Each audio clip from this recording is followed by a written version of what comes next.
मैं तो आपको ये पढ़ा रहा था कि पढ़ाते कैसे।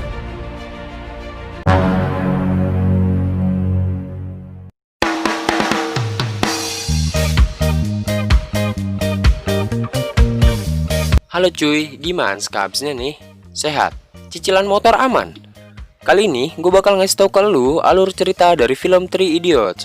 Film ini menceritakan tentang 3 orang mahasiswa yang sedang kuliah di kampus terbaik di India. Dan salah satu dari mereka lebih jenius cuy daripada dosennya sendiri. Daripada penasaran, langsung aja kita masuk ke alur ceritanya cuy.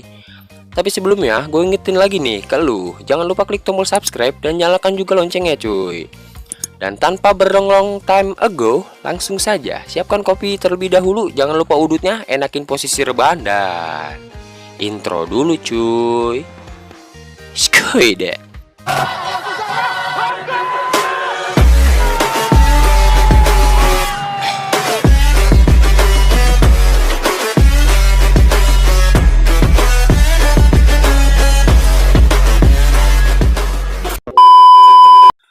Film dimulai dengan seorang pria bernama Farhan. Saat pesawat hendak lepas landas, ia menerima sebuah telepon yang membuatnya gelisah. Kemudian Farhan mencari cara agar pesawatnya tidak jadi berangkat. Dan Farhan pun pura-pura pingsan dan pesawat pun akhirnya mendarat darurat.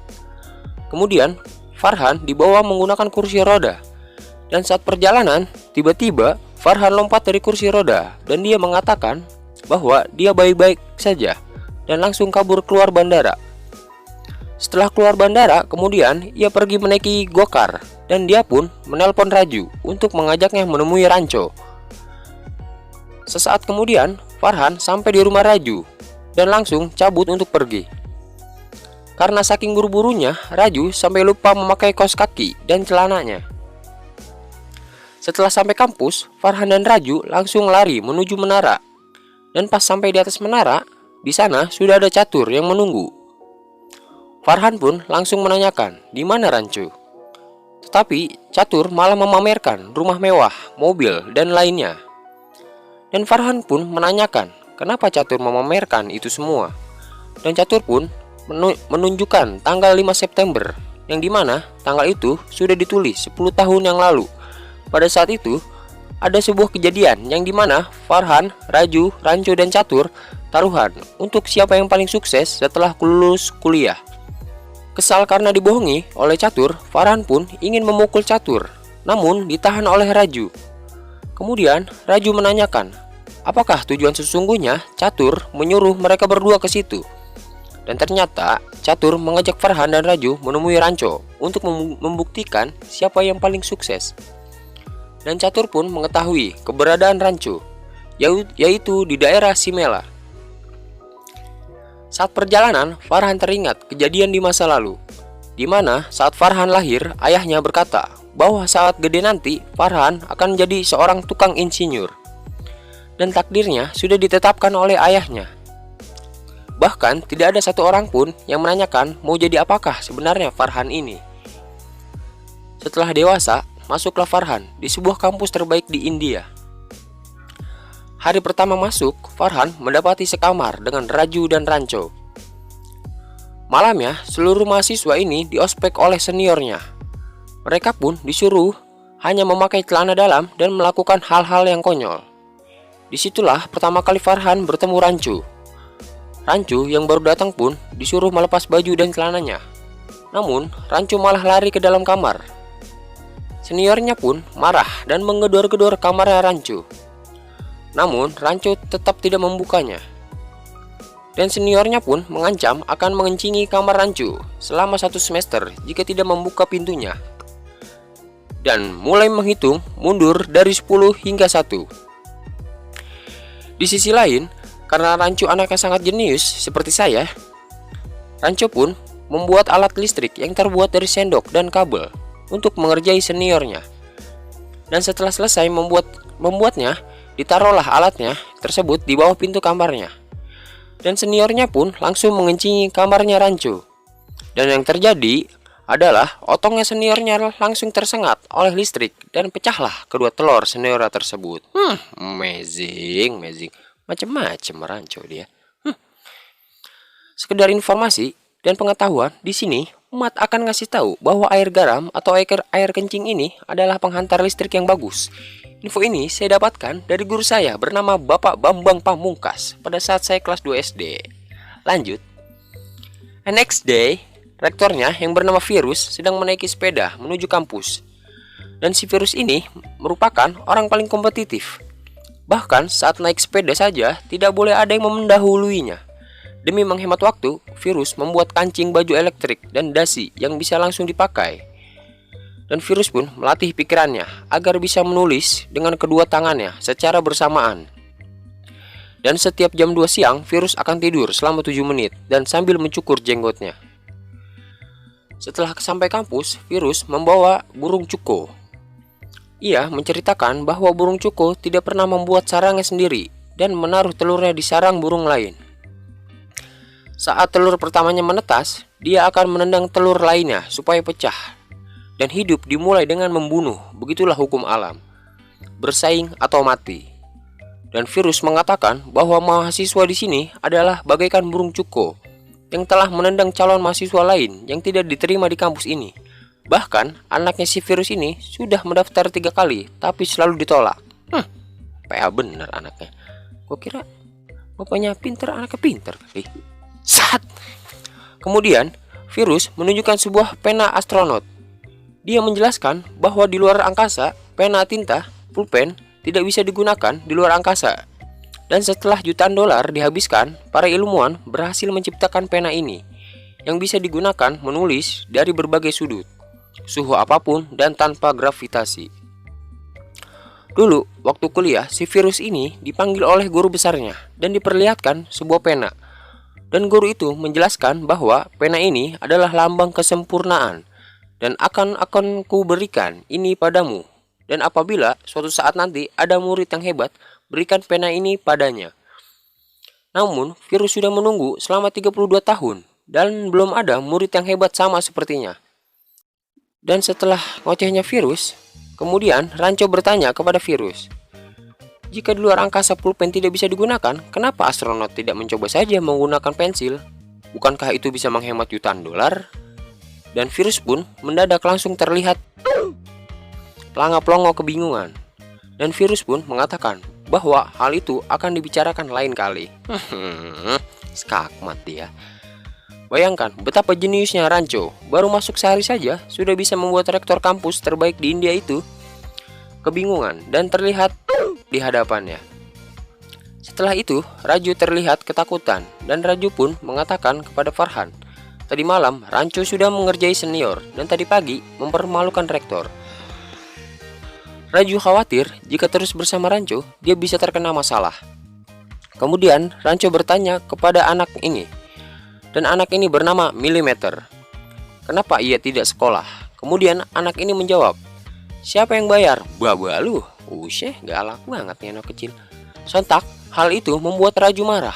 Namun, Ranco berhasil menenangkan Raju. Dan Ranco mengatakan kepada Milimeter, sekolah tidak perlu membayar. Sekolah hanya butuh seragam. Masuklah ke sekolah yang kamu inginkan.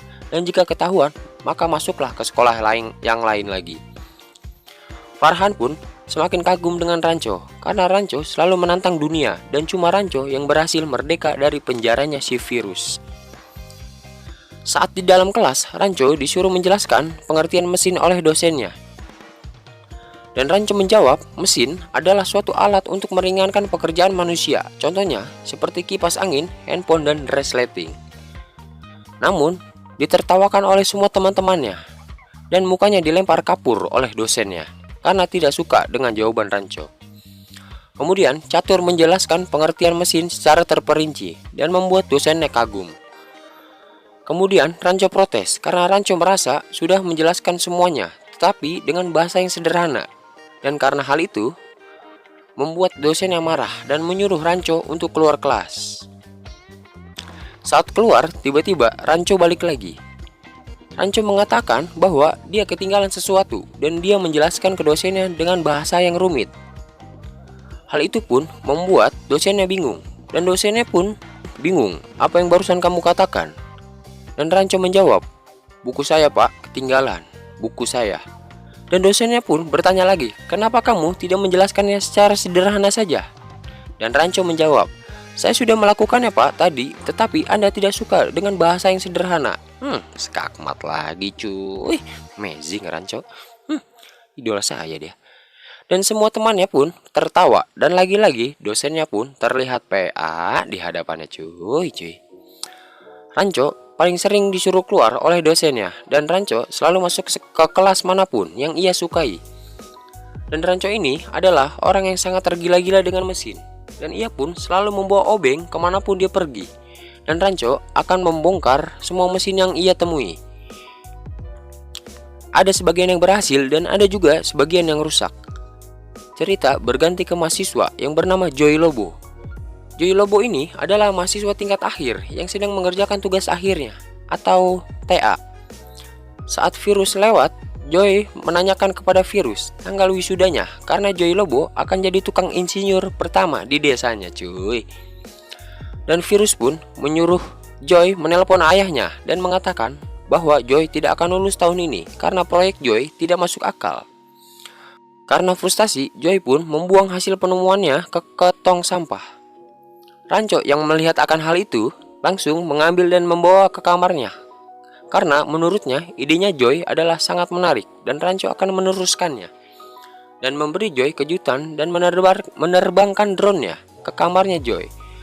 Namun setelah proyeknya berhasil diterbangkan, ternyata Joy sudah mati dengan cara gantung diri di kamarnya. Ranco yang mengetahui akan hal itu langsung lari ke kamar Joy. Esoknya, saat pemakaman, Ranco ngomong ke Virus bahwa Virus beruntung karena polisi tidak menemukan petunjuk. Karena menurut Ranco, penyebab Joy bunuh diri bukan dari tekanan tali di lehernya, tetapi karena tekanan di pikirannya selama 4 tahun. Ranco juga mengatakan bahwa mahasiswa ini punya hati. Mereka bukan mesin yang terus bisa menerima tekanan, andaikan mereka semua bisa mengerti ini adalah pembunuhan, bukan bunuh diri. Esoknya, Ranco disuruh menghadap Virus. Virus marah karena dituduh penyebab bunuh diri Joy. Kemudian Ranco menjelaskan, Ranco tidak menyalahkan Virus, melainkan menyalahkan sistemnya. Karena setiap 90 menit ada pelajar yang mati bunuh diri. Menurut Ranco, pasti ada yang tidak benar. Kemudian Virus mengatakan, ia tidak mengetahui universitas lain, tapi universitas inilah yang terbaik di negeri ini. Selama Virus menjadi rektor di kampus ini selama 32 tahun, Virus berhasil menempatkan kampus ini berada di ranking 1 yang sebelumnya berada di ranking 28. Ranco masih terus ngeyel karena menurutnya, apa pentingnya nomor 1? Karena di sini tidak boleh membicarakan sesuatu yang terkait dengan ide baru dan penemuan yang baru. Yang ada hanya omong kosong besar dan nilai besar, dan paling banter kerja di perusahaan Amerika Serikat. Para dosen hanya mengajarkan cara mendapat nilai, bukan mengajarkan tentang engineering. Mendengar perkataan Ranco, Virus sangat marah dan membawanya ke sebuah kelas. Ranco disuruh belajar engineering dan kemudian Ranco membuka buku dan menulis 2 buah kalimat. Dan Ranco menyuruh semua mahasiswa termasuk Virus mencari arti kata tersebut. Dan mereka hanya diberi waktu 30 detik.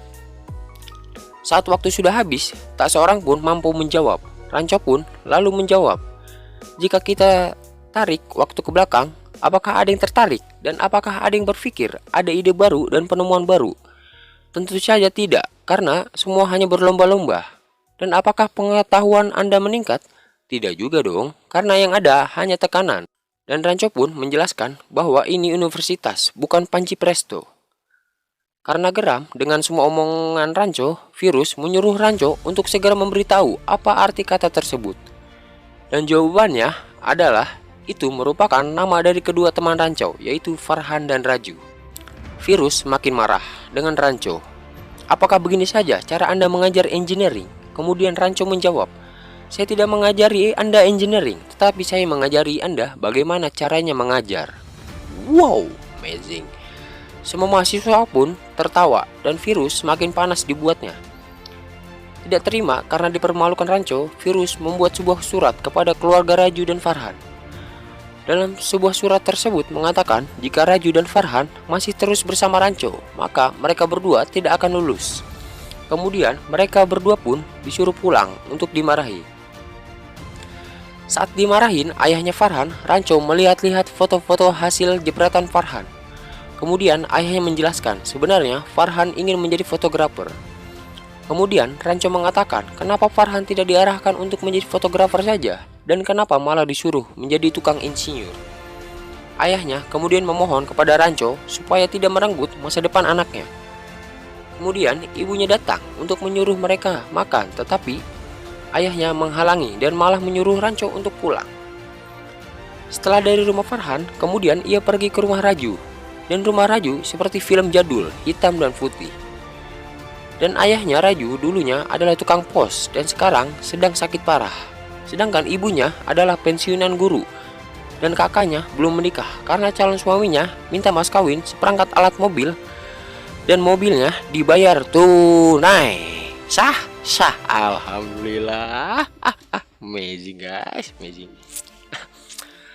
Dan karena hal itu, Raju belum mampu cuy. Ibunya terus mengeluh akan hal tersebut. Saat itu juga Raju kesal dan pergi karena ibunya cerita macam-macam. Sedangkan dua manusia ini malah asik makan kue masakan ibunya Raju. Setelah itu ternyata mereka masih lapar dan mereka pun datang ke sebuah nikahan. Dan masuklah mereka ke acara tersebut dan makan di nikahan tersebut.